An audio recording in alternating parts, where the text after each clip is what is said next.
At dito tayo guys. Ang rarami ng nangyayari no sa politika sa bayan natin. At ito yan sa title ko, ito yun kay Sara. Merong mga agam-agam, merong mga marites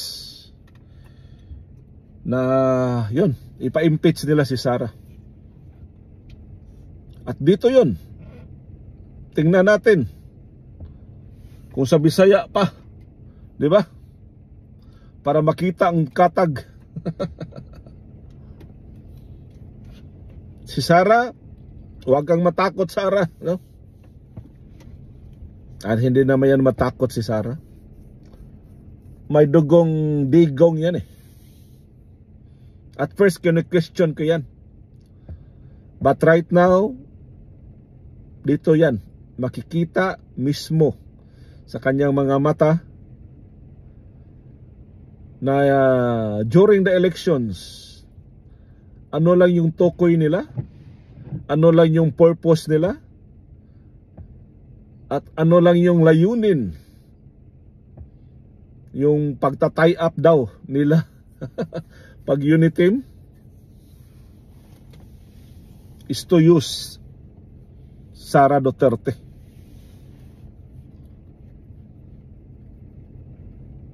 They were thinking, no? Kaya nga there is no unity at all. There is no uni-team. Bakit? Kung yung isang party, yung purpose niya is ano? Is para sa bayan, tapos yung isa naman is para sa sarili na gamit ang bayan, walang ano yan. There is no unity at all.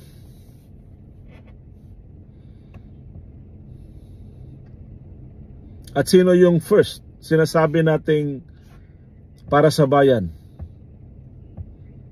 Kasi nga, ito yung kampanya eh. Na maipagpatuloy kung ano yung mga magandang mga alituntunin, magandang nasimulan ni President Duterte na Tetay Digong. In terms of what? Number one talaga, corruption.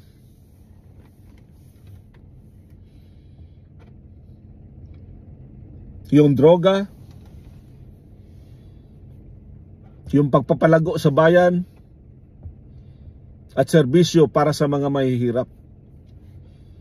Pero wala ngayon eh. Nakikita nyo guys, para sa mahihirap, yung mga nakumpiska na mga masasabi nating smuggled items daw, smuggled na rice, yun ang para sa mahihirap.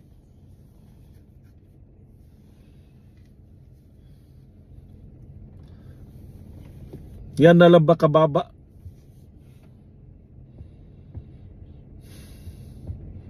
Tingnan nyo ngayon guys, sa airport pa lang yan ha. No, pag landing mo pa lang sa airport, nakikita mo na ngayon, kumakain na sila ng pera.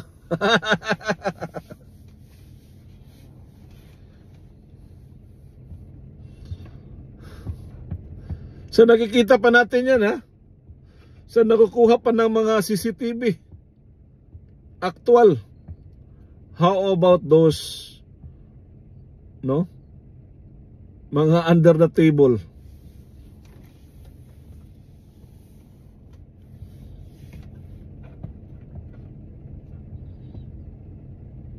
Yan ba ang gusto ni Sara? Sana, ikaw Sara, sana matauhan ka. Yan ang kabilin-bilinan ni tatay mo eh. Tatay Digong eh. Na during the survey, di ba? Wala pang alliance. Wala ang layo ni ano eh. Itong BBM nila ang layo.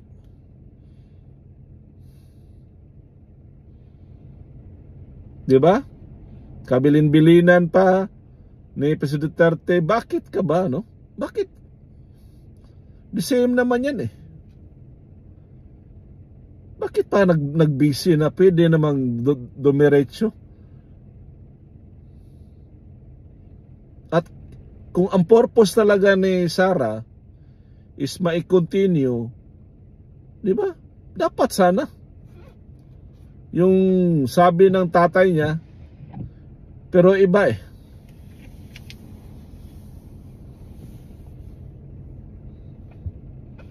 Ibang laro ng kabila eh.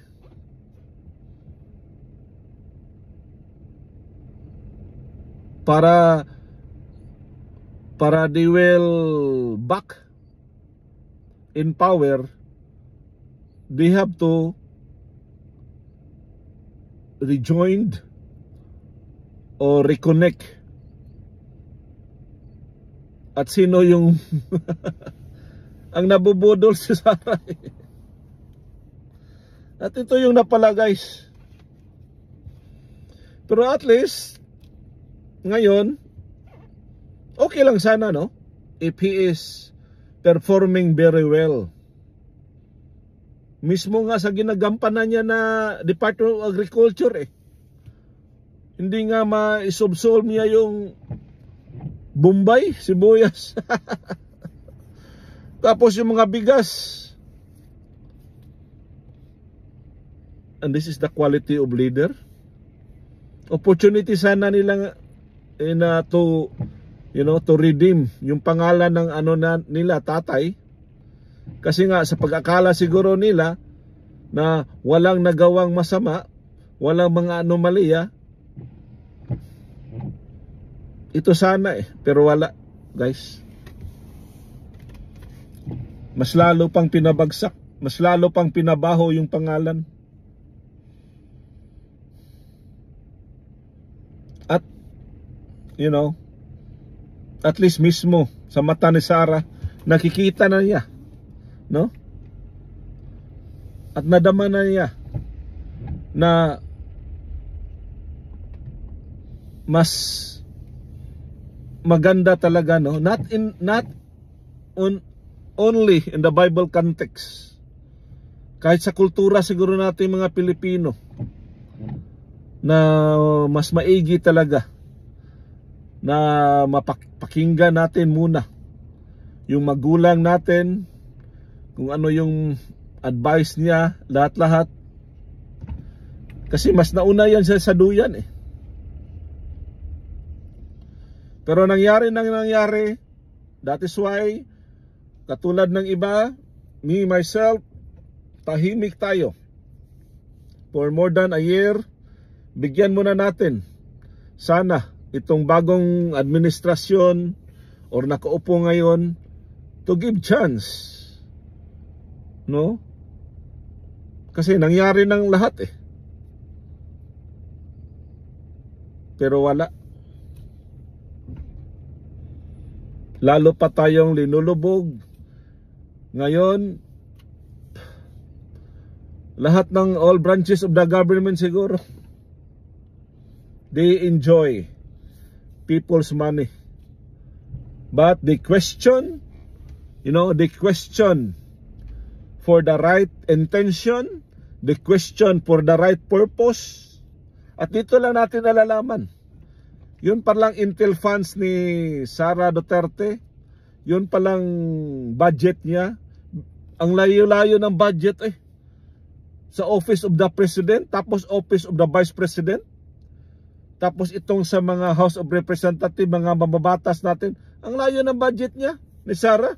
And the question and the pressure, Sara, bakit, no?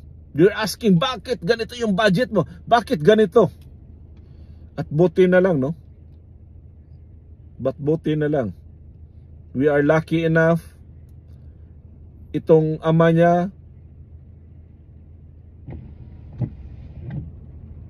nakikita niya, no? Yung intensyon ng anak, hindi para sa kanya pala, para sa mga susunod na mga henerasyon, mga anak natin, mga anak ng bawat Pilipino, na sana malang, no, ang intent, purpose talaga is what? To destabilize yung mga kaliwang grupo. Kasi for how many years, even during my time,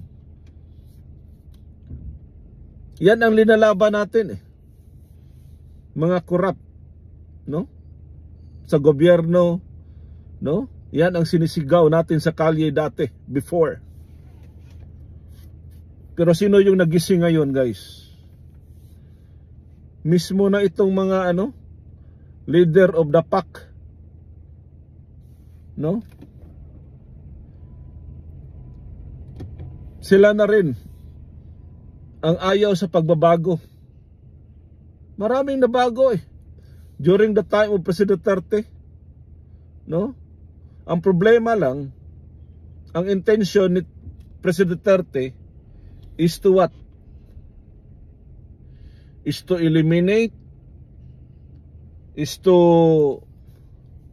listen yung mga insurgency na nag-create sa bayan natin. In short, itong mga radical, mga extremist, na yung sa kanila lang is, di ba, they followed yung prinsipyo, yung paniniwala na during pa, no, ang layo-layo ng yung mga Marxism, Leninism, di ba? Wala na yun yung communist na we are in the modern. Pero ito, sila ini-inject nila hanggang ngayon, they continue, no? Yung mga kabataan natin. Pero tingnan nyo yung mga anak ng mga numero 1 gustong matpatalsik si Sara Duterte. Saan nag-aaral yung mga anak nila? Di ba yung iba? Di ba? Out of the country pang.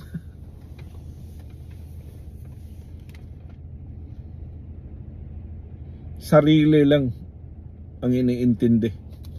At ang problema yan, yung mga bata taon, di ba, na mga galing, mga matatalino, kasi very ideal idealistic talaga di ba? Bakit sila ganito? Bakit kami, di ba?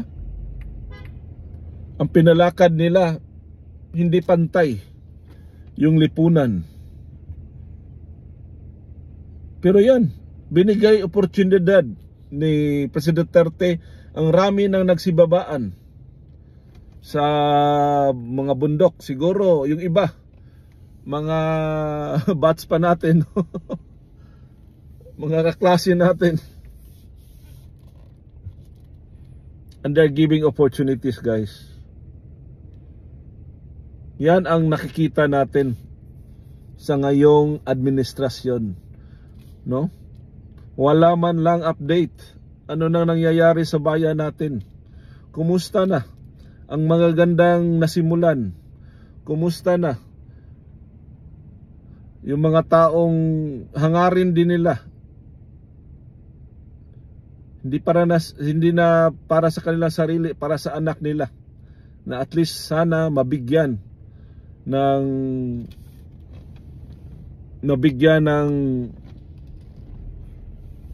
bagong hugis yung mga pangarap ng bawat isa. Pero ngayon nakikita natin, tawa-tawa, no? Parte dito, partes Malacanang. We ask kung nasaan yung pondo, saan ginagamit, saan winawaldas. They could not provide. Ikaw, Tatay Digong, kontra ka talaga. O sige, iano ka namin. mag-file kami ng ano, mag-file kami ng kaso. Yan ang nangyayari, and that's the reality, guys.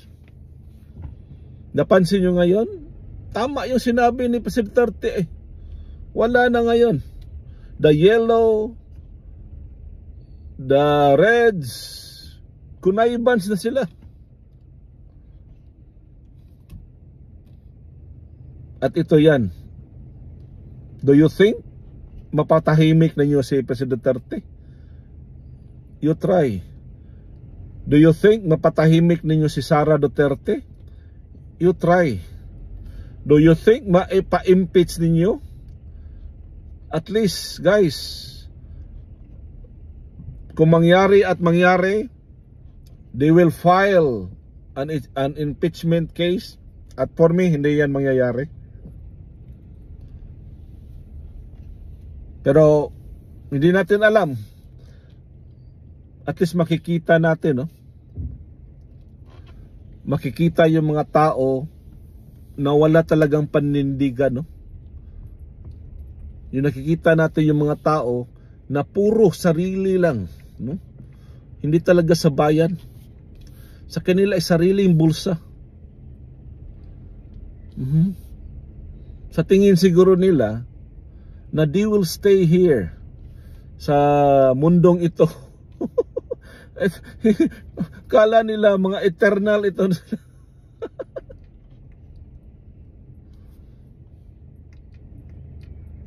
Akala nila madadala na, although lahat naman tayo, no, meron naman tayong patutunguhan. Akala nila madala sa kanilang kaluluwa all the resources they have enjoyed. Pero dyan sila nagkakamali, guys. Bakit?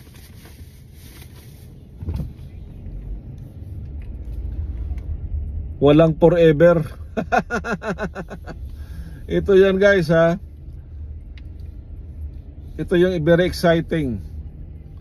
Pero hindi yan mangyayari. Yung impeachment ni ano, no? They could not even regain yung momentum nila na gusto nilang mapatalsik si Sara. Ang layo sa ano yan sa mapa. Sige, guys, ampisa kanunay, ha. Kariton, guys. Kukuha na ko ng anak ko. Bye for now.